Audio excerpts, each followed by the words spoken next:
Sir, நான் ஒன்றுமே பண்ணல சார்.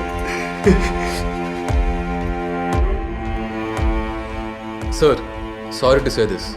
நீங்கள் பழைய சிதம்பரம் மாதிரி இல்லைன்னு நினைக்கிறேன். நீங்கள் ஸ்ட்ரெஸ்டாக இருக்கீங்க. இந்த கேஸ் முடிஞ்சிச்சு சார். இந்த கேஸ் இப்போ முடியாது அரவிந்த். இவன் கொலைகாரன் இல்லை. மறுபடியுமா? சார் சார், நான் ஒன்றும் பண்ணல சார். எனக்கு ஒன்றும் தெரியாது சார். தெரியாது சார். தெரியாது சார். தெரியாது சார். அரவிந்த், அந்த ஆட்டோக்காரன் சொன்ன மாதிரி ஒரு டெட் பாடி வச்சுக்கிட்டு யாராவது சுற்றிக்கிட்டே இருப்பாங்களா? அவன் ஒரு சைக்கோ சார். தோளில் போட்டு கூட ஓட்டுவான் சார். பிச்சுமணி சார், கொஞ்சம் சும்மா இருக்கீங்களா? நம்ம சொன்னால் என்ன கேட்டிருக்காங்க? அவன் 2 கிலோமீட்டர் முன்னாடி தான் ஒரு பேசஞ்சரை இறக்கி விட்டதா சொல்கிறான். அவன் வந்த ரூட்டில் இருக்கிற சிசிடிவி ஃபுட்டேஜை பார்ப்போம். We will verify is alibi. என்ன அபி?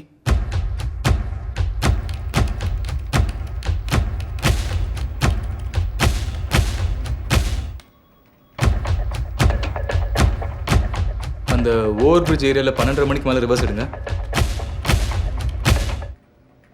அந்த ஆட்டோ தான், அதை அப்படியே ட்ரேஸ் பண்ணுங்க. அப்படியே ட்ரேஸ் பண்ண முடியாது சார், இது பெட்ரோல் பங்க். அப்போ ஃபுட்டேஜ் அங்கே தான் வாங்கணுமா? இல்லை, எங்ககிட்ட ரிலே இருக்கும். ஓகே, அதை போடுங்க ஃபர்ஸ்ட்.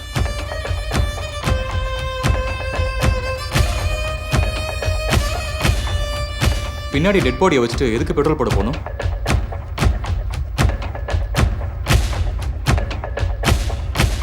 பின்னாடி பேசஞ்சர் இருக்காங்க சார். ஜூம் போங்க.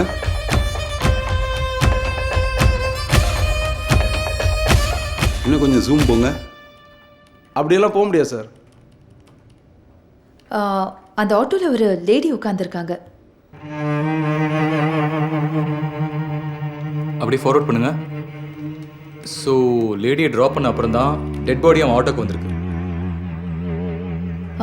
இந்த கேமராவில் ஆட்டோ கொஞ்சம் கிட்ட தெரியுமான்னு பாருங்க. பேசஞ்சர் இறக்கிட்டான். அவன் உண்மையை தான் சொல்லியிருக்கான். காலியான ரோட்ல எதுக்கு டிராஃபிக் லைட்க்கு வெயிட் பண்ணணும்? சார் இப்போ பாருங்க.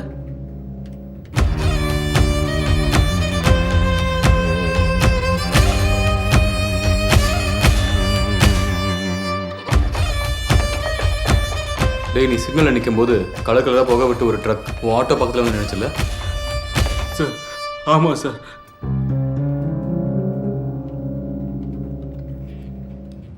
இந்த வண்டியான பாருங்க சார். ஆமாம், ஏதோ பார்ட்டி பண்ணுறாங்கன்னு நினச்சிப்பேன் சார். அதை ஓட்டிட்டு வந்தவனை பார்த்தியா? சார் இல்லை சார், ஏதோ பாட்டு சத்தம் கேட்டுட்டு இருந்துச்சு சார். என்ன பாட்டு? சார், ஞாபகம் இல்லை சார்.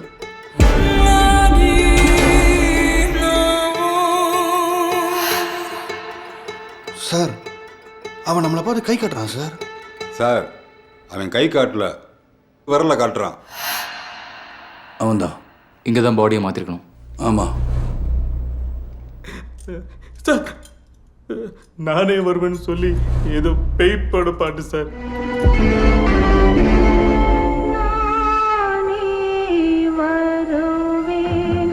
Sorry sir. அரவிந்த், நீ சொன்ன மாதிரி நான் இந்த கேஸை விட்டு விலகிக்கிறேன். நான் அதை மீன் பண்ணல சார். அந்த ஆட்டோக்காரன் தான் கொலைக்காரன் நினச்சிட்டு நீங்கள் சொன்ன அந்த ட்ரக்கை ஃபாலோ பண்ணாமல் விட்டுட்டேன். என் மேலே தான் சார் தப்பு. அது இல்லை, நான் ரொம்ப கிட்ட இருந்தேன். என்னால் அவனை பிடிச்சிருக்க முடியும். என்னோட இந்த கண்டிஷனால் ஒரு இழப்பு ஏற்படும் நான் எதிர்பார்க்கவே இல்லை. மறுபடியும் இது நடக்கக்கூடாது. அதனால் நீ கேஸை கண்டினியூ பண்ண, நான் விலகிக்கிறேன். சார், விலகிறதுன்றது உங்கள் முடிவு சார். ஆனால் எனக்கு உங்ககிட்ட நிறைய கேள்வி கேட்க வேண்டியது இருக்குது. 2வது கொலை நடந்துச்சு, கொலைகாரன் பாடியோடு தான் சுற்றுறான்னு உங்களுக்கு எப்படி சார் தெரிஞ்சது? நான் தோத்துட்டேன். என்னால் இன்னொரு உயிர் போயிடுச்சு. புரியல சார். நான் இன்னும் கொஞ்ச நேரம் இங்கே இருந்தேன்னா உங்ககிட்ட சொல்லக்கூடாதெல்லாம் சொல்லிடுவேன்.